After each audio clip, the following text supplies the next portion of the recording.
喫茶黒猫。俺はいわゆる霊能者と呼ばれる部類の人間だ。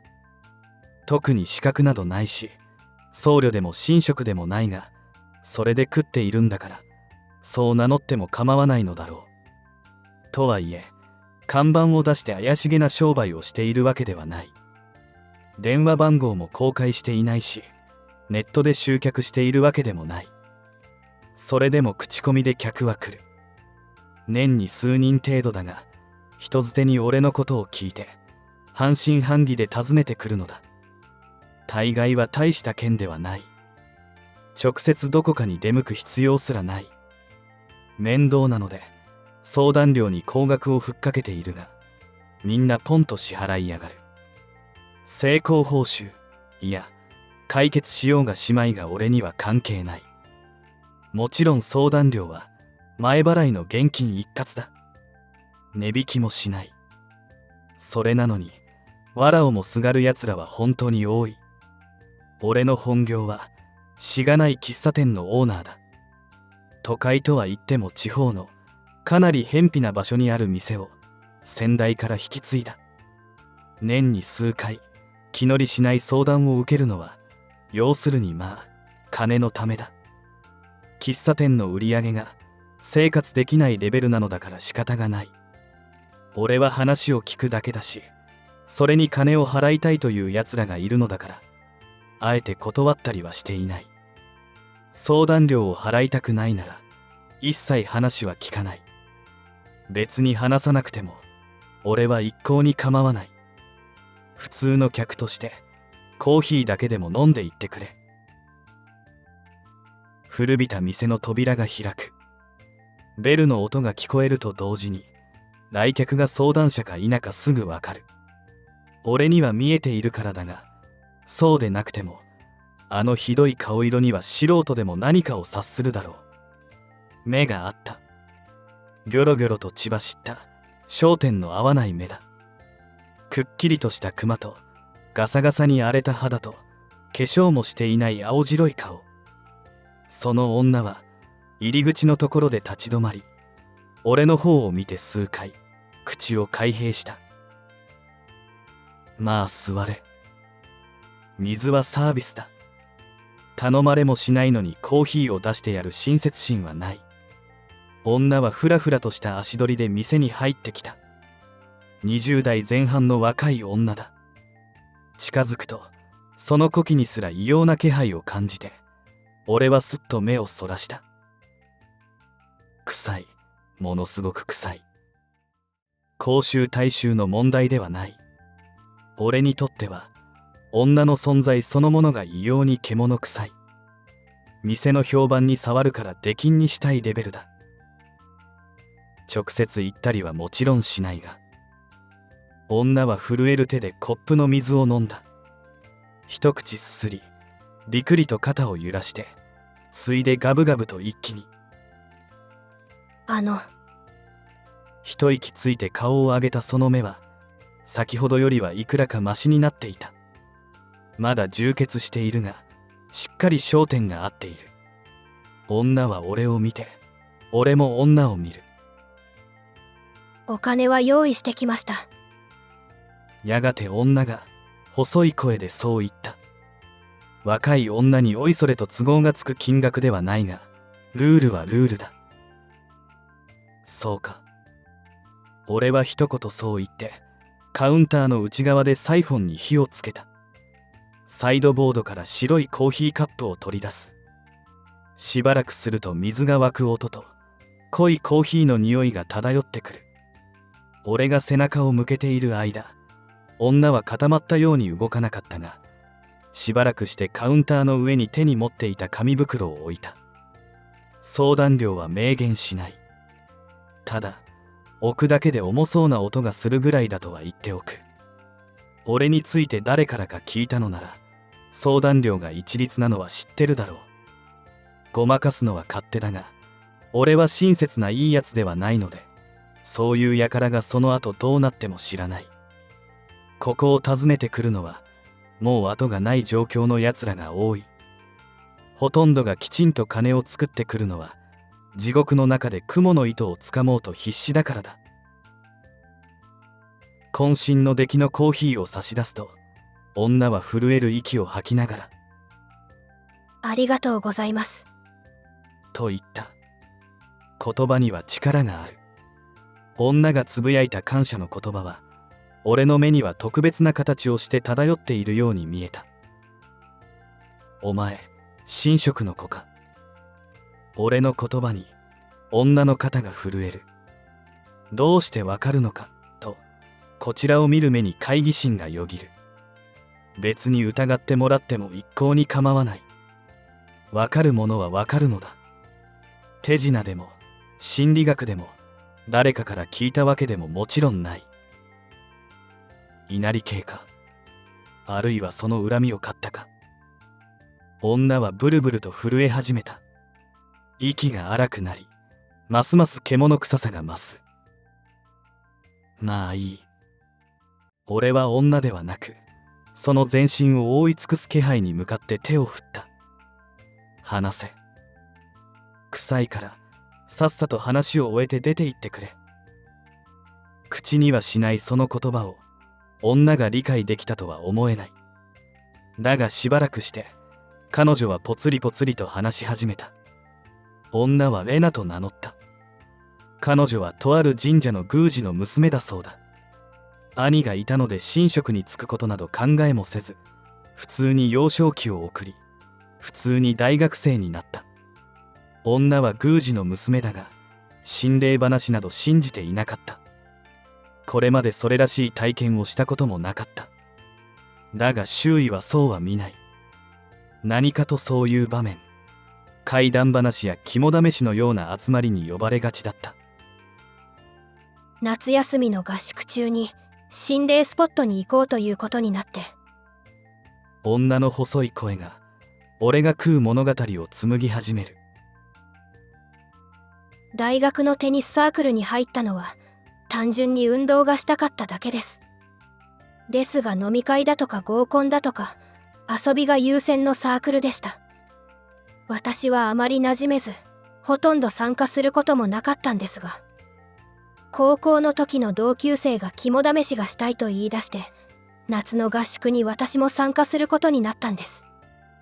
場所は信州の聞いたこともない村の冬になればスキー場になるらしいロッジです。人数が多いので5名ほどに分かれて泊まることになっていました。私は友人とあと3人のあまり親しくない子たちと同宿でした。昼間はサークルの全員で集まってバーベキューをしたり軽い登山をしたり、もちろんテニスもしましたが、そういうのがメインではありませんでしたね。肝試しは最終日の夜にすると決まっていました。最初からイベントとして予定に組まれていたんです。私は気が進みませんでした。夏の山なんて虫が多いじゃないですか。でもみんなすごく楽しみにしていて、今更行かないとは言えませんでした。暗くなってから集まって男女一組になって湖まで行きます。ルートは昼間全員で歩いて確認した道です。迷いようもない整備された遊歩道です。その湖は心霊スポットとして有名で、霧が出ている時に写真を撮れば落ち武者の霊が映るとか、オーブのようなものが映るとか、そういう話でよく知られているところだそうです。私は知りませんでした。全く興味なかったので。しかも挨拶ぐらいしかしたことがない先輩と組まされて、それが同じロッジの子が狙っている人だったようで、面倒ごとは勘弁してほしいし、そもそも虫も見たくないし、今更行かないとは言い出せませんでしたが、できるだけ早く終わらせたいとは思っていました。私たちは一つだけ懐中電灯を持たされて出発しました。前の組の子が出てから5分後、確か5番目ぐらいだったと思います。霧が出始めたのにも盛り上がってしまって、中には怖がる子もいましたが、ほとんどがテンションを上げてはしゃいでいました。今思えば夜の霧は危ないから中止にするべきだったんです。肝試しのルートは昼間歩いて30分程度の距離です。2キロほどだったと思います。夜だし街灯もない道ですが、整備されているので、ゆっくり歩いたとしても1時間もかかりません。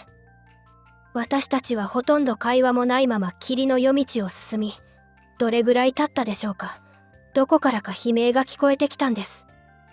絹を裂くような、ではなく、のぶとい男の悲鳴です。